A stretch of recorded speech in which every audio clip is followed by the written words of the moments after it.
Lorsque vous me demandez mon opinion sur ce qui va se passer ou ce qui a été présenté pour le centre-ville, ce qui est communément appelé l'îlot Grignon, un nom que je trouve déplacé, si je peux me permettre. J'aimerais bien mieux voir un parc à la mémoire de M. Claude-Henri Grignon que de voir l'îlot Grignon comme nouveau résident à Saint-Adèle. J'ai cherché longtemps qu'est-ce que c'était, puis sur quel lac c'était l'îlot Grignon. Mais ceci étant dit, il y a eu une annonce de fait lors d'un récent conseil de ville à Saint-Adèle pour dire que le projet se serait associé au groupe Maurice, qui avait quelque chose d'une solution miracle. J'ai un très bon ami et voisin. On ne peut pas demander un meilleur voisin que mon ami François Doyon, qui a émis sur votre site il y a quelques semaines son opinion à ce sujet-là, mais il l'avait fait aussi lors de deux récentes réunions du Conseil de ville. Je ne partage pas son opinion, surtout que d'un commun accord ensemble, on dénonçait pendant plusieurs mois la démarche que la ville faisait. Lorsque mon ami François Doyon parle de sa réaction face à ce projet-là, on aura tous remarqué qu'il dit que le groupe Maurice est un groupe responsable. Ce sont de bons promoteurs, ce sont de bons contracteurs. Mais en fait, il n'y a personne qui remet ça en question, puisqu'en fait, on nous demande aussi de réagir sur un projet que l'on ne connaît pas ou connaît peu. Il y a eu une séance d'information dans un groupe restreint, déjà vendu d'avance à cette idée-là. Et donc, évidemment, le maire s'est pris d'une façon pour qu'il n'y ait des gens qui soient favorables à ça. Ma position n'a rien à voir avec le groupe Maurice. Et les citoyens ne peuvent pas vraiment dire qu'ils rejettent du revers de la main le projet du groupe Maurice. C'est tout le processus qui est vicié. Ce n'est pas la première fois que ça se produit, malheureusement, dans Saint-Adèle. Est-ce que le nouveau concept qu'on veut développer dans le centre-ville, qu'on va peut-être finalement avoir, est-ce qu'il répond à une image de Saint-Adèle? Je vous dirais que non. Les constructions du groupe Maurice sont de très, très haute qualité, j'en conviens, mais ils sont là pour les résidents, ceux qui occupent l'édifice. C'est pas ça qui va amener des gens autour. Au contraire, on va les éloigner pour garder l'aspect privé des gens qui vont résider sur ce lieu-là. On nous a fait part qu'il y avait un processus démocratique et transparent qui allait déterminer qui allait remporter la palme pour développer le centre-ville de Saint-Adèle. Et puis tout d'un coup, venant de nulle part, on nous apprend qu'il y a un des promoteurs qui a une solution miracle et que ce promoteur-là fait comprendre au maire que tous les autres projets n'étaient pas rentables, ça n'avait pas d'allure, donc on balaye ça de côté. Et le maire nous demande de prendre sa parole. Moi, je vous affirme aujourd'hui, devant cette caméra, que je n'accepte pas cette façon de faire. C'est pas comme ça que les choses doivent se faire en 2009.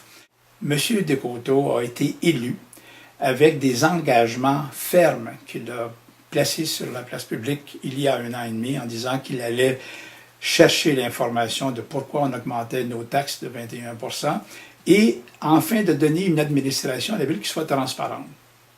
À peine quelques mois après son élection, il a annoncé aux journalistes que cette transparence-là n'existerait pas, puisqu'il avait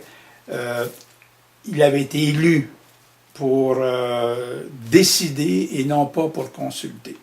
Alors, il a donc été élu sous de fausses représentations. Et lorsque M. Descoteaux nous dit lors d'une séance de conseil de ville, « Faites confiance à ma parole », ça sera un très, très beau projet, puis porteur pour les citoyens de Saint-Adèle.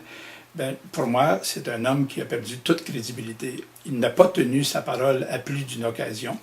Et on ne peut pas faire confiance à M. Descoteaux dans ce dossier-là, comme dans n'importe quel autre dossier, en ce qui me concerne. Là, je parle en mon nom personnel. Mais il est tout à fait inacceptable d'accéder à un rôle d'officier public, comme d'être un maire dans une ville, pour ensuite, à peine quelques mois plus tard, faire fi de ses engagements.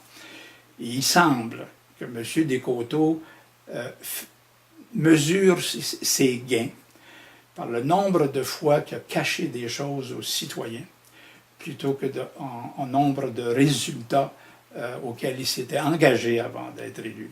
Au cours des 10 derniers mois seulement, il y a eu 10 réunions dites extraordinaires ou réunions spéciales et qui se font évidemment en cachette des citoyens.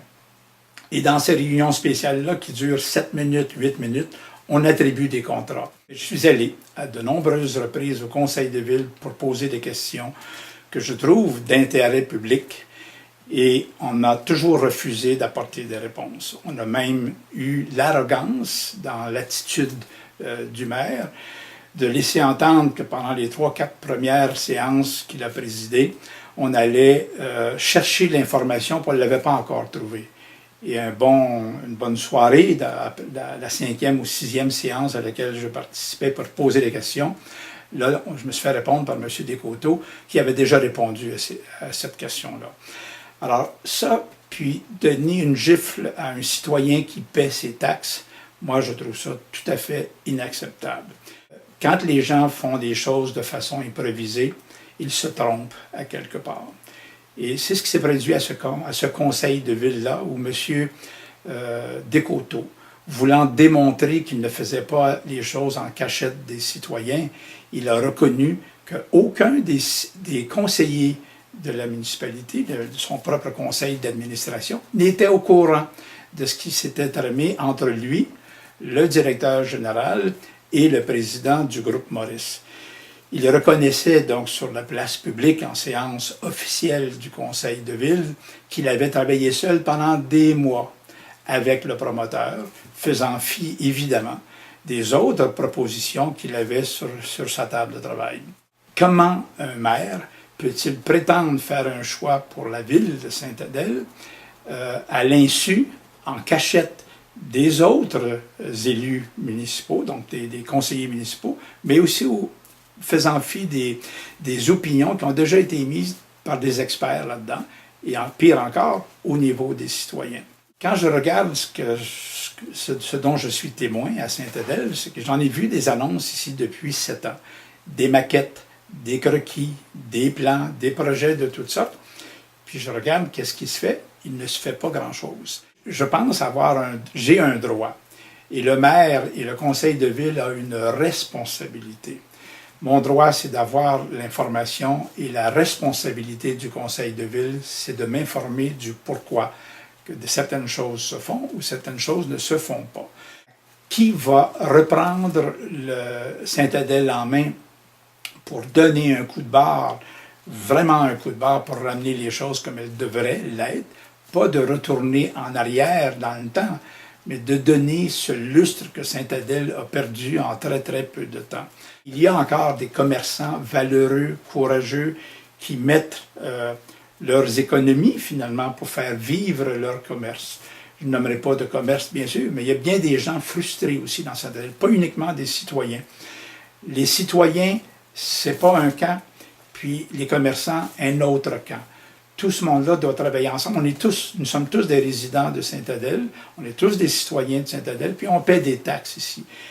Et si on a des droits, on a aussi nous-mêmes des responsabilités. Mais lorsqu'on fait confiance à quelqu'un qui dit « on va aller changer les choses » et ils ne l'ont pas fait, je trouve ça triste d'une part, mais je trouve que ça vient me toucher aussi dans les tripes de façon très importante. Alors, moi, il y a des choses que je n'ai jamais acceptées. L'injustice, les mensonges, les tergiversations pour tromper les gens, j'ai toujours réagi à ça toute ma vie. Et oui, je vais m'occuper de mes affaires. Et oui, je vais inviter les citoyens de Sainte-Adèle à s'occuper de leurs affaires. Alors ça, c'est principalement, si vous voulez, les raisons qui m'amènent à m'opposer, non pas au groupe Maurice, mais à la façon de faire du maire actuel de Sainte-Adèle.